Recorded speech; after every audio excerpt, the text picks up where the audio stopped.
to episode 48 of Top of Mind with Consilio Wealth. Today is Friday, May 3rd, 9:37 in the morning Pacific. Markets are up today, markets are up yesterday, so it's a good day to be recording this. It's also sunny out. On today's recording, we're going to talk about Fed confidence. So the market has gone basically straight up since Halloween, and then it took a little bit of a pullback or came down a little bit. So we thought we would unpack some Fed stuff on what's going on there. Topic number 2, party's over. We have some data on market performance under each political party. This has started to come up in our client meetings, so we will continually address this throughout this year. I know we've already commented on this in prior podcasts and commentary.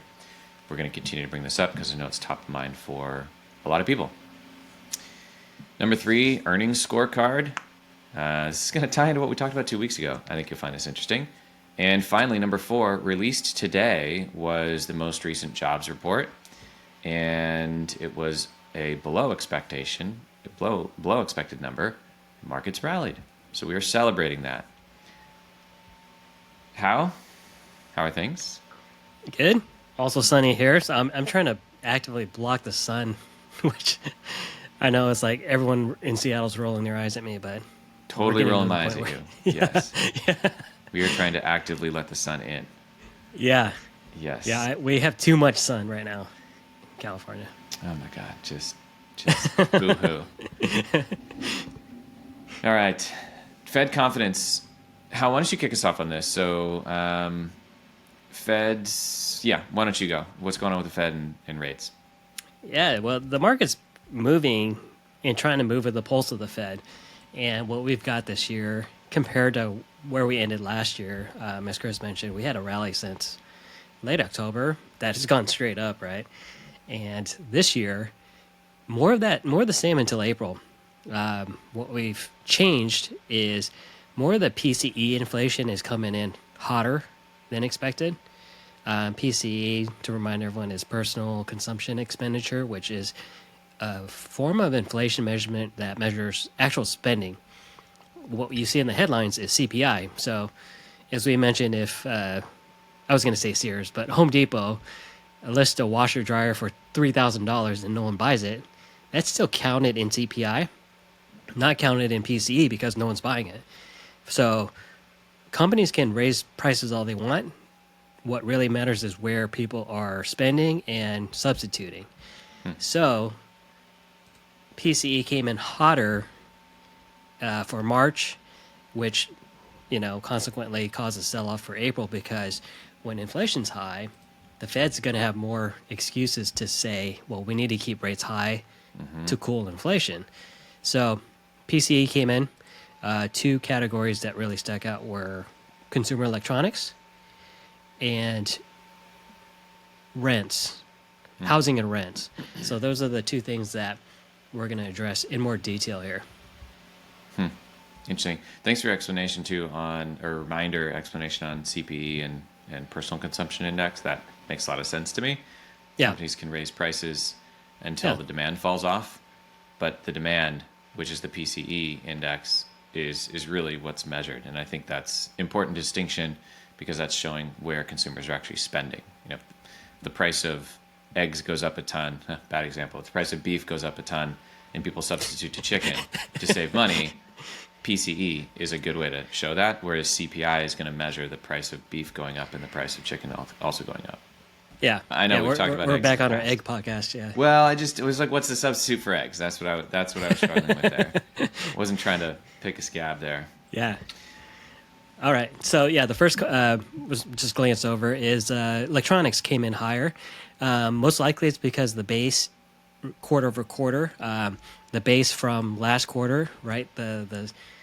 The Christmas selling season, we've had a pretty steep 3 months of discounts from electronics. So I think naturally is if you're measuring a lower base, you're going to have a higher jump, relatively speaking. So I think that is relatively easy to understand. So if you're comparing quarter over quarter and not adjusting for seasonality, yes, the cost of TVs and other electronics goods are more expensive now because they're not on sale.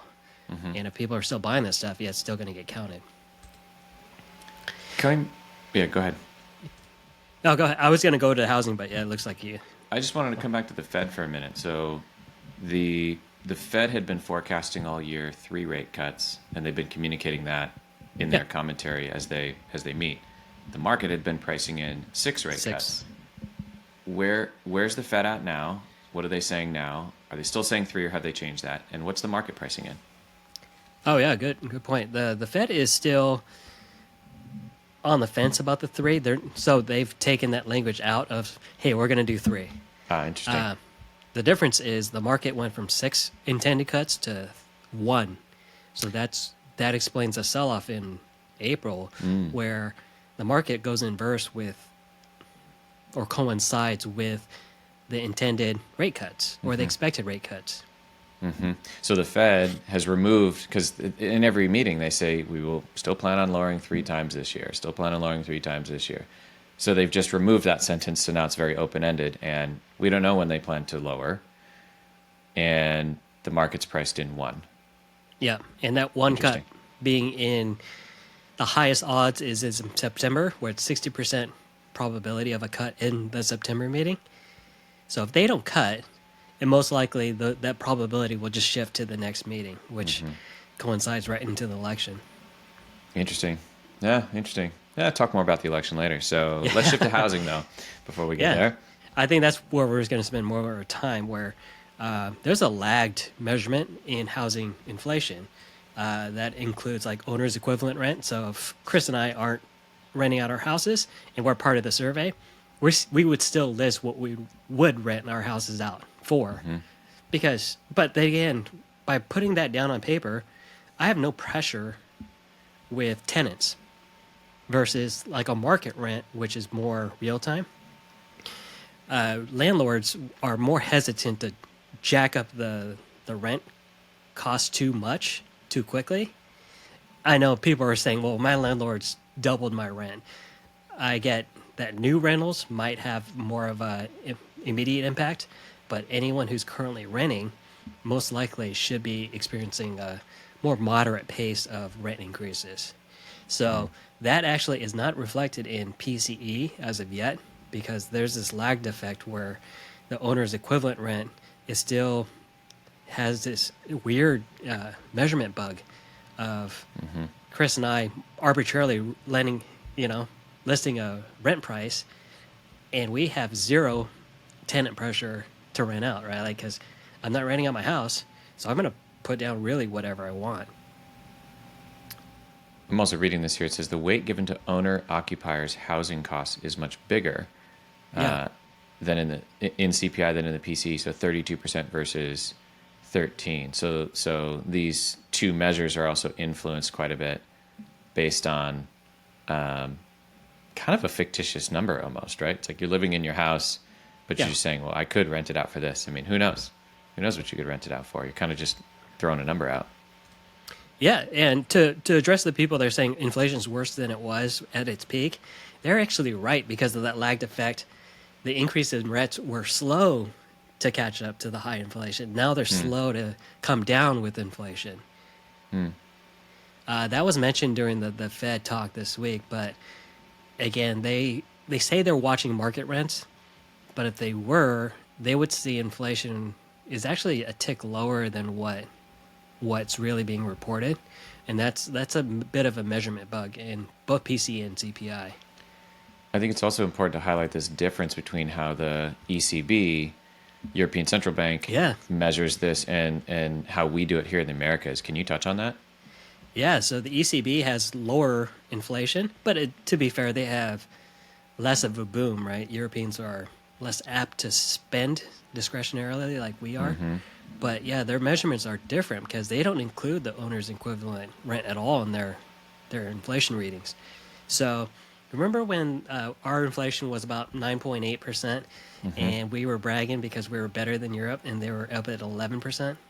That's that lagged effect that wasn't coming into play for our part, and it already was reflected in their data. Meaning, I thought it's saying it's included in both their data. The right? OER? So no, I'm asking you because it isn't the ECP's data. So both PCE and CPI includes owner-occupied housing costs versus in the Americas, we Oh, split it out. We sorry, only yeah. include it in, yeah. Yeah, that quote that we have, Chris is reading, is reference to the American measurement of it. So unlike the ECB preferred gauge, ECB does not include the owner's occupied housing costs. Got The it. Okay. U.S. does, yeah. So that's why Okay. their data is reflective of a more of a real time sense. Ours has a bit of a lag, which housing is such a big component of CPI, much less so in PCE, but it is showing up what we think could be more accurate in the European measurement. Yeah, yeah. Interesting. It's like metric versus standard measurement, right? Yeah. Well, we'll see what keeps happening with inflation, and we'll come back to this topic here in a little bit when we talk about this lower than expected jobs report that just came out, because that also has an influence on rates Yeah. and what the Fed's doing.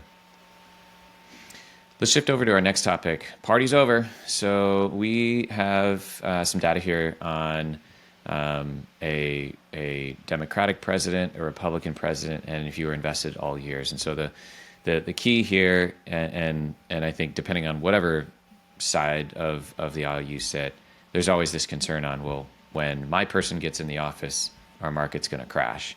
Or sorry, if the other guy gets in the office, if the other person gets in the office, our market's going to crash. And, you've heard on this podcast many times, generally the answer is no. Generally, markets go up and to the right, and that, presidents have a very little influence on what markets do. It has much more to do with economic trends, which are kind of long range trends. In fact, presidents will often either tout a strong stock market as they have their own credit for creating that, or they might tout a number of jobs created, or they always pick the best thing in the economy and they highlight it when they're campaigning.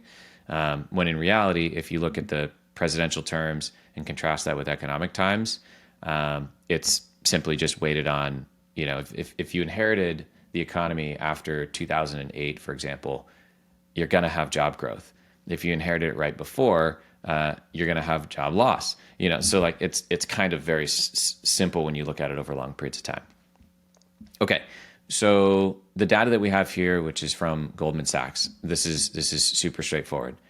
If you were just invested every single year since 1953, so you decided that in 1953 you were going to put $10,000 in, and you bought the S&P 500.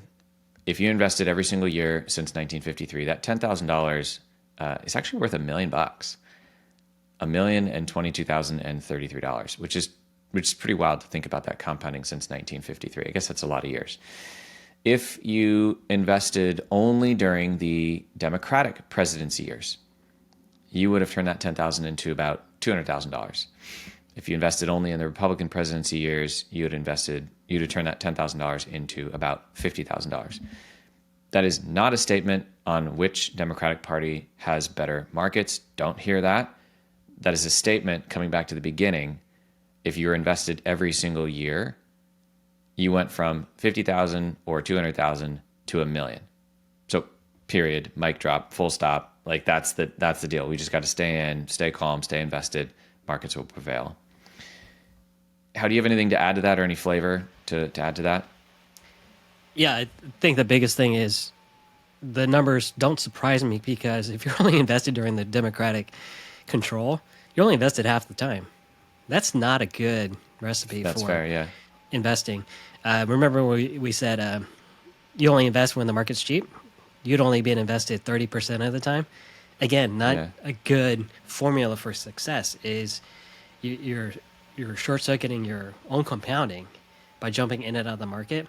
And imagine, what are you doing with that cash every other 4 years in the meantime? Not investing? That's wild. And one, people I don't think they go to those extremes. Like, do you just turn off your 401k when Trump is the president? Yeah. Yeah. So I think I've seen extremes, and it's mostly behavioral, where your guy is in office and everything's rosy, and then you're starting to take risk. That's just as dangerous than staying the course, right? Because you're taking outsized risk for this inevitable fall, or the flip side is not invested. I think being not invested is worse, but again, being not invested based on who's president is, I don't know. I don't know how many times we have to prove that, but we have to keep repeating it because it always does come up. I think that's such important context that you just shared, because it's roughly 50-50, right? In terms of which party is in power when. And so if it's roughly 50-50, you're only invested 50% of the time if you're invested when your person is in office. So clearly, that's a miss in and of itself. And as you said, we talked about, in that was last week or the week before, or last pod or the pod before, investing 30% of the time doesn't do you any good. So the simple thing is, if you're invested in all the years, you earn all that compound interest. That's so important. Imagine sitting out for a 4 or 8 year term in cash. Right now, maybe 5% in cash feels pretty good, but that hasn't been the case the whole time. Sometimes it's been higher, but often it's been lower. Yeah, and I think people give the president way too much credit for how the economy's going. Biden's not setting the price for Big Macs here in America, right? Like, let's just clear some of the control that they have and throw it out the window, because it's coloring people's decisions, and you can't fall into this Facebook crazy conspiracy uncle type of spouting, because it's just making your investments worse. Let's shift over to earnings. So we have some data here that is a little out of date, but still relevant. So this is an update on Q1 earnings that is as of April 26th. So just a week ago? That's a week ago. Yeah. Yeah. At that time, 46% of companies in the S&P 500 had reported their actual results for Q1 of 2024. And of these companies, 77% reported their actual earnings per share were above estimates. The 5-year average is, guess what? 77%. Talked about this last time. Yeah. There was a headline that was like, oh, our earnings is growing by this much and this many companies are beating earnings. And it's like, well, what's the historical average? Oh, it's that. Okay. Yeah. So it's not really a headline. It's just more of the same. However, it's above the 10-year average, which was a whopping 74%. And in aggregate, companies are reporting earnings that are 8.4% above estimates. That's below the 5-year average, which was 8.5%. Okay, 0.1%. But above the 10-year average, which was 6.7%. So all in all, companies are essentially in line with what they've always done. And they're also, when you see an earnings beat, that has also been in line with what companies have done. I think the message that we want to send is the media loves earnings beats. Apple crushes it, or, Meta tanked on earnings, whatever. It's like, well, historically speaking, companies are in line with what they've done for many years. Yeah, and surprises shouldn't be surprises anymore. It's just wild that we keep seeing the same amount of surprises to the same depth. It's like a clock. So that fascinates me too. Yeah. That fascinates me that this trend has been the same kind of forever. 10-year average, 74% of companies have reported above their estimates. 5-year average, 77, and this quarter, 77. It's like, that's the same. It's been the same for a long time. And then, how far do they go above? Somewhere between, 7 to 8.5%. That's the trend. I guess the trick is which sectors, right? There's 11 sectors in the S&P. Which ones will be the ones that surprise? This round, it's healthcare, 100% above. But that's probably because healthcare hadn't, as of this report, hadn't fully been reporting, right? Because as Chris mentioned, only about half the S&P companies have reported. Most of them were tech. But still, historical patterns are emerging, and it's not even that far different. I wish this chart said not yet reported. We have a chart here from FactSet that's each bar is from 0 to 100%, and it's per sector. So it's like healthcare, infotech, consumer discretionary, et cetera. But it's all from 0 to 100. And there needs to be a little color in here that says not yet reported. Because, it says healthcare is 100%, but we don't know what that means. Did all the companies report and they all beat? No, or not, right? Have 2 out of 10, reported and those 2 beat? So what I will highlight here is that energy is the, I guess, worst performing sector so far this year from an earnings standpoint. 20% of those companies that had reported at the time of this article here, which was as of April 26th, 20% of companies were below estimates, 20% were in line, and 60% were above. That's still pretty good, but that's the worst sector. Second worst sector, you might be able to guess what it is. It's real estate. So real estate, 13% were below, 25% were in line, and 60. That says 63. Interesting. Yeah, 63. Doesn't quite add up, but anyway, so that's kind of the other one. Everything else sort of is trending in the right line, but financials, materials, utilities, etc. Yeah. Did you want to talk about the earnings growth, these other charts that you had here, and the profit margins? Yeah. Inflation or not, companies are just very resilient in maintaining profit margins. This is the latest. It's still in the works because we're still in the midst of the tail end of earnings season. But so far, profit margins are in line to hit 11.5%, up from 11.2% of the last quarter. And it's down from a peak from quarter 3 of 2023, where it was 12.2, but still, S&P companies are very, very good at maintaining at least a 10% margin there, which is very healthy. Yeah, it's very good. It looks like the worst sectors, so healthcare, energy, and materials. Those are the three sectors that are kind of struggling year to date in terms of earnings growth. They're down quite a bit, 20 to almost 30%. Some others are just kind of like barely flat. Even real estate is up a little bit, but call it flat.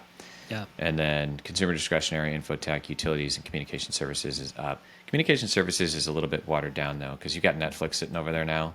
Meta. Google. Yeah. Netflix, Meta, and Google sit there rather than infotech. But Amazon sits under just consumer discretionary. So tech is kind of sprinkled all throughout these indexes. And tech, obviously tech is the most profitable companies in the world. All right, let's shift over to our last topic today, which is the jobs report that came out today. And the market's celebrating a lower than expected jobs number. We've highlighted this a couple times in the past because a good jobs report often means a strong economy, which means interest rates stay higher for longer, which means we're further from the first rate cut, which means the market sells off. And then a below average or below than estimated jobs report means the opposite of that. It means things are maybe cooling and maybe the Fed will lower sooner.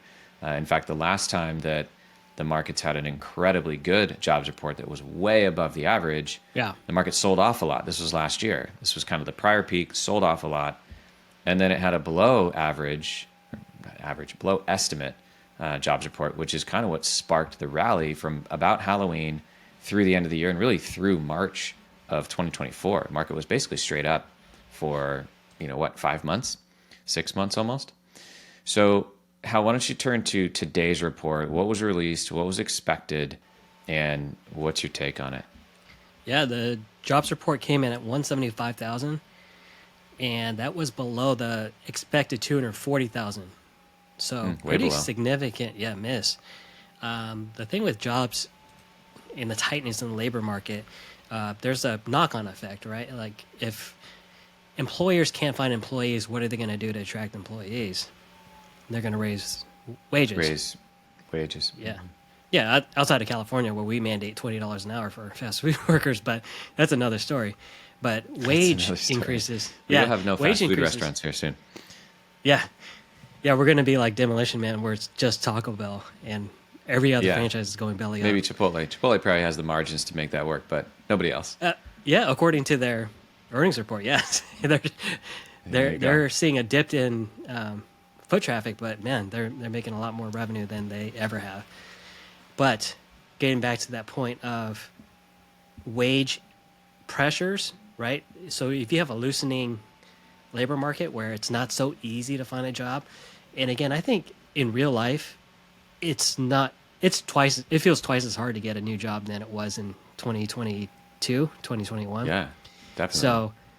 So the wage growth pressures have definitely subsided a little bit.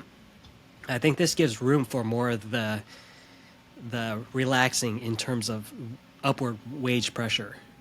I'm all for people making more money, but this is an environment where the market will celebrate people making relatively less money or not making as big a jumps as they're used to in the last 2 years. I think. Well, the market's. Go ahead. Go ahead. I'm sorry. I was just saying, I think the celebration of fewer jobs being created is kind of weird, right? Because we want people to be able to spend to keep the economy going, but I think we're spending too much, and I think that's really what the market's seeing as well. I have a little different take on that. I think the celebration of less jobs is that it's signaling that the Fed's work is done and that they can start bringing rates down. And I think a lot of what's priced in and a lot of people's confidence, you know, I mean, we've all experienced the most ridiculous thing that had never been predicted ever. Right? I think we may have experienced the no landing scenario, right? Like Fed raised rates faster than ever. Bond market had the worst year in 100 years, and companies kept hiring and people kept spending. Remember when we talked about revenge spending? Like, oh my God, people are just spending. They're going to run out of money. Yeah. Credit cards are coming. They never ran out of money. Like wages were going up. Gas prices went up. Egg prices went up. And then it all kind of came down, right? And the consumers are still spending. The airlines are releasing earnings and they're saying, like, we're seeing more bookings than we ever have before. Like, foot traffic is incredible. And business spend is coming back. And so, you know, all that points to we have a amazingly strong economic environment, even in the face of these higher rates, which has clearly slowed things down from a business and economic standpoint, business, economic, and housing. And so I think celebrating a lesser jobs report is really, you know, the market's way of saying, all right, rates will come down on a sooner than more than later average because the Fed's work is finally working, and we're all going to get out of this, you know, faster. Because if they hold rates where they are now forever, something will happen to the economy, right? They can't, I believe, they can't sustain this level. Mortgages can't be 7.5% forever. Yeah. Yeah, I would think something more than regional banks would break at this point. Yeah. Because you can't constrict the underlying economy, right? Because people might not feel too much pain, especially if they're savers, right? You're clipping 5% in your guaranteed savings rates. So Feels good. there's a big portion of the population that is getting essentially free money by being really good savers versus bad spenders. The thinking was the spenders would need to slow down, but we're not seeing that. And the big pile of money that went, we thought, to revenge spending, I don't know, seemed to be a lot bigger than we thought. And if people are suddenly jobless, which I think is the worst case scenario, because I think that would be a hard landing, right? Because we have the 3 landing scenarios: hard, soft, and no landing. To me, though, I probably need to talk about the no landing. To me, no landing means we slow down, but then we take off again. In terms of inflation, though, meaning inflation starts to reignite. Yeah, because you think about a plane that doesn't land. The landing is about economic data, though, not inflation. I think, like hard landing is the economy crashes down, we hit recession, and then it comes back. What's soft? That also would, go ahead. Yeah, and soft. So in the 2 cases where we soft land and hard land, the plane's landed, inflation's dead, by hook or by crook, right? But no landing to me seems we think we're going to land and we take off again. Which happened to me in Miami before. Scary. It happened to you where? In Miami. We went to a cruise and the plane went to land. And it took off again. I don't know what happened. And it ended up circling the airport. I've never had that happen, and that would freak me out. So that's why the no landing... Yeah, that's why it's stuck in your head. It makes sense. My wife was on a plane down to Palm Springs, and Palm Springs is like you get into the valley and it's really windy, so there's a lot of turbulence always. And they were landing and just like came right back up.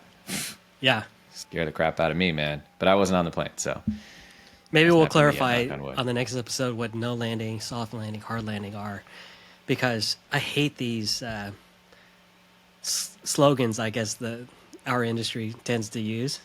Yeah. Because Because you and I clearly have two slightly different interpretations Yeah, of it. And yeah. so as long as we can prove that I'm right on the next episode, I'm down to talk about it. I mean, if you're not, we just ignore it. We just keep going. yeah, we just won't bring it up again, you know? Yeah. Yeah. I think Yeah. that's good. The last point here is unemployment ticked up a little bit. So unemployment ticked up to 3.9%.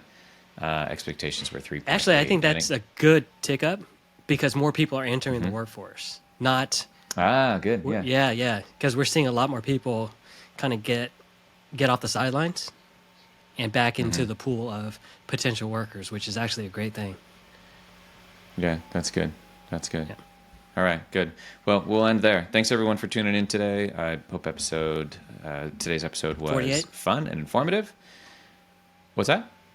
Episode 48, I thought that's what you're trying to say, but obviously I was going to we're on struggle the way. through that. Yeah, episode 48. So yeah, hope episode 48 was fun and informative. And we'll catch everyone again in 2 weeks. All right. Thanks, Chris.